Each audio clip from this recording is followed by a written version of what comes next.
The Dallas Cowboys just handed Brandon Aubrey a 4-year, $28 million extension.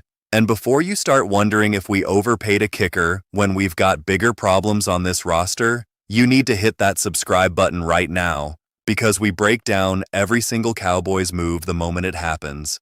And honestly, we're trying to grow this channel, so if you're watching and you care about Dallas football, smash that subscribe button, because we've got so much to unpack here. And I promise you there's angles to this deal nobody else is talking about. So here's what we know for certain. Aubrey is now locked in at $7 million per year, making him officially the highest paid kicker in the entire NFL, with $20 million fully guaranteed money, which is a significant number for someone who touches the ball maybe 5 times a game, if we're being real about it. But before you write off this deal as some Jerry Jones disaster, let me explain why this might actually be smarter than it looks on the surface, and why the ripple effects of this extension could change everything about how Dallas approaches the rest of their offseason. The concern going into this negotiation was that Aubrey's representation, Todd France, who also handles Dak Prescott, was supposedly asking for closer to $10 million per year, which would have absolutely blown up the entire kicker market and set a precedent that haunts the salary cap for years to come. Instead, they got it done at $7 million, which tells you either Aubrey wanted to stay in Dallas, bad enough to take slightly less, or the front office actually won a negotiation against Todd France, which honestly feels like winning the lottery these days. Let's talk about who Brandon Aubrey actually is, because the numbers don't lie. And this guy has been legitimately elite since he got to the NFL from his soccer background at Notre Dame, where nobody thought he'd actually be able to play this game. He's a 3-time Pro Bowler, 3-time All-Pro, and he's shooting at an 88.2% clip on field goal attempts, which is absurd, considering he's also the guy they send out from 60 yards when the wind is right and the moment is big. He's the only kicker in NFL history to make 3 field goals from 60-plus yards in a single season, the only one to drill 3 50-plus yarders in the same game, and the first to connect on 10 50-plus yard field goals over his first 3 years in the league, which is just bonkers when you think about it. This isn't just a kicker who's doing his job. This is a weapon that changes how the entire offensive strategy works, because every coordinator in the league now knows they can take risks on 4th down and in the red zone that they couldn't take with a normal kicker. The psychological edge of having someone like that on your sideline when you're in a critical moment down 3 with 2 minutes to go is genuinely massive, and you can't really quantify that in a spreadsheet, but players and coaches feel it. Now here's where this deal gets interesting and where you start to see the chess pieces moving, because the timing of this extension reveals everything about what the front office is really planning behind closed doors. They didn't have to get this done right now. Aubrey was under contract for another year, and they could have waited until next offseason to franchise tag him and then extend him later. But instead, they locked it up before voluntary workouts even started, which means they wanted this handled quickly and quietly, without turning into a months-long saga, like the Doc and CD situations that drained everyone's energy. The real reason they rushed this is because of one name that's been sitting around unsigned, George Pickens, and by getting Aubrey done, they just freed up their franchise tag for next year, which is a power move that nobody's really talking about. You only get 1 franchise tag per season. And if Aubrey was still floating around without a deal, Dallas would have been stuck in the worst possible position trying to decide between franchising the kicker or franchising the corner, which is an impossible choice. Now they can go back to Pickens and his people before the July deadline and say, look, we have the ability to franchise tag you again next year if we can't get a long-term deal done, so let's figure this out and get you paid on a reasonable timeline. It's negotiating leverage disguised as a kicker extension, and it's actually the kind of forward thinking we don't always see from this front office, so you gotta give credit where it's due. But let's be real for a second, because this deal does come with genuine risks that nobody should ignore. And frankly, I've got some concerns that are worth laying out.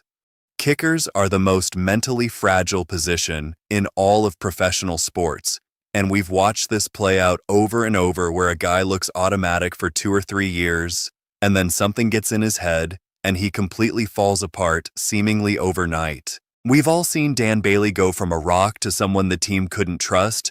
We've watched other talented kickers just vanish from the league because the mental side broke down, and those things happen in ways that are hard to predict. Aubrey has the makeup to handle pressure based on his soccer background and his unconventional path to the NFL, but he's also only been in the league for 3 seasons, which isn't a ton of sample size, and the moment you give a guy this kind of money, the pressure changes in ways that are hard to anticipate.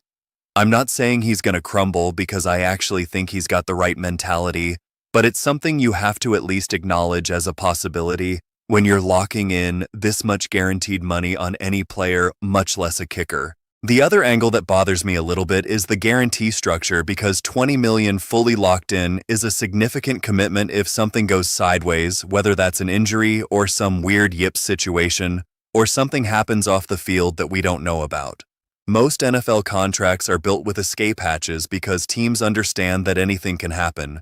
But when you hand out $20 million guaranteed to a kicker, you're basically saying, we believe in this guy being elite for 4 straight years, and we're okay eating the money if we're wrong. That's different from paying a quarterback or a left tackle where the guaranteed money makes sense because those guys impact every single play. But kicking is such a weird position that you want built-in flexibility. The contract is solid, but it's not a steal, and the Cowboys are betting a lot of their flexibility on a guy who converts field goals, and that's a bet worth questioning, even if I understand the reasoning behind it. Now let's talk about what this means for the locker room and the cap space, because anytime you make someone the highest paid at their position, it sends a message whether you want it to or not. The message here is that we value consistency and we take care of guys who produce at an elite level, and Aubrey has absolutely earned that respect because he's been one of the most reliable players on this roster since day one. But you've also got defensive linemen and offensive tackles and safeties grinding through combat every single snap who see a kicker getting paid $7 million a year, and it's gotta sting a little bit, even if they intellectually understand the business side of professional football. $7 million annually is $7 million that could have gone toward bolstering the offensive line, or finding another pass rusher, or extending one of your young guys who's gonna be due soon. And in a hard cap league, every single dollar you spend at one position is a dollar you can't allocate somewhere else. The front office clearly decided that having an elite kicker is worth that allocation, and in an era where games come down to 3 points, or a field goal more often than not, I can see the logic, but it does mean they're betting that everything else on this roster can hold up without that extra flexibility, and honestly, given how last season ended, I'm not sure that's a comfortable position to be in. Here's what really happened in these negotiations and what tells you the most about the actual dynamic between Dallas and Todd France, because the agent is the key to understanding whether the Cowboys got a good deal or got worked. Todd France represents both Aubrey and Dak Prescott, and if you remember that negotiation, France absolutely bent the front office over the barrel and got every dollar he could squeeze out of them, which became a benchmark for how other deals would be structured. The fact that Aubrey got $7 million per year instead of the reported $10 million suggests one of 2 things. Either happened. Either Aubrey genuinely wanted to stay in Dallas badly enough to take a bit less than what he could have possibly extracted, or the front office actually held firm and said, we're not going higher than this, and frankly, we can just franchise tag you next year if you want to test the market. My guess is it's a combination of both, because Aubrey seems like a grounded guy who appreciates being in an organization that believed in him when nobody else would, and France probably recognized that pushing too hard might have backfired and left his client sitting on a tag instead of getting paid. The point is that Dallas didn't get completely worked in this negotiation, which in itself is a victory given the history with this agent. So what happens next, and what should you be watching for as this offseason develops? Because things are about to get really interesting on the contract front. The biggest domino still out there is George Pickens, who hasn't even signed his franchise tag tender yet, which means he hasn't officially put pen to paper on anything. And while voluntary workouts are just that, voluntary, If Pickens is a no-show, that's going to spark all kinds of speculation about where his head is at. The hope is that Dallas uses the next couple of months before that July franchise tag deadline to hammer out a long-term extension with Pickens that makes him one of the highest-paid corners in the entire league and keeps this secondary intact for the next few years. If that happens, then this Aubrey extension looks like a chess move that paid off because it freed up the leverage chips Dallas needed to negotiate with Pickens from a position of strength. If they can't get Pickens done and he ends up playing on the tag, or worse, taking a stand and sitting out, then this whole situation starts feeling like rearranging deck chairs, because no disrespect to Aubrey, but a corner who can shut down receivers impacts the game way more than a kicker does. The bigger picture issue here is how this extension impacts future negotiations across the entire roster, because once you set a market at one position, every other agent is going to use that as a comp when their guys come due. You're already seeing it with how contracts escalate every single offseason, and Dallas has been on the losing end of that more often than not, and it's a trend that needs to stop. They waited too long on extending Dak and ended up overpaying. Same thing happened with CeeDee Lamb, and now they're staring down a situation with Micah Parsons, where his contract is going to be absolutely astronomical whenever they finally get around to getting it done.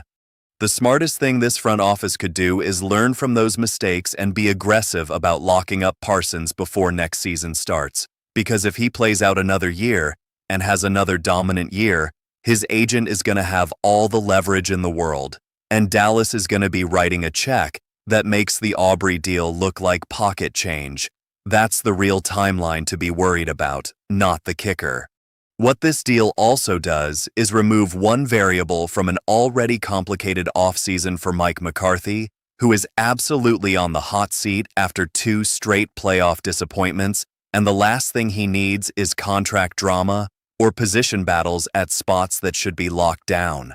Having Aubrey secured means the special teams unit can be built with full confidence in the kicker's stability and range, and the coaching staff can focus on the actual football instead of worrying about whether there's going to be a holdout or drama.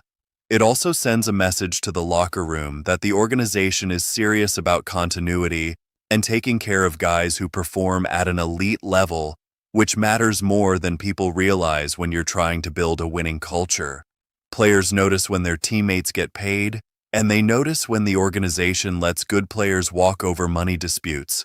And right now, Dallas is showing they're willing to invest in the core, which is the right message to send, even if the execution on the field hasn't always matched the messaging. Now I want to address the elephant in the room, which is whether any kicker should ever make $7 million per year, and I get both sides of this argument completely. On one hand, a kicker is a kicker. They're not playing defense, they're not blocking in the trenches, they're not taking hits on every snap, and they touch the ball maybe 5 times a game, if that, which is a crazy small sample size relative to what they're being paid. On the other hand, those 5 touches can literally be the difference between winning and losing in a league where games come down to field goals constantly, and having a guy who can hit from 60 yards out changes the entire calculus on 4th down decisions and 2-minute drill strategy and red zone approach. The analytics absolutely back up paying elite kickers, because the win probability swing on a made versus missed kick in critical moments is actually massive. And Aubrey has shown repeatedly that he doesn't flinch when the moment gets big. The real question isn't whether he's worth $7 million in some abstract sense. It's whether Dallas can afford to pay $7 million to a kicker while also filling the other legitimate holes on this roster and staying under the cap. And honestly, the answer to that is that they're gambling on everything else staying healthy and the front office making smart draft picks, because the margin for error is razor thin. Here's my final verdict on this whole thing, and then I want to hear from you in the comments because your take matters. I think the Brandon Aubrey extension is a solid move with calculated risk attached, and it's neither a disaster nor some genius stroke that reshapes the franchise. $7 million per year for the best kicker in football feels about right, especially when the initial ask was supposedly $10 million, and the front office managed to hold the line.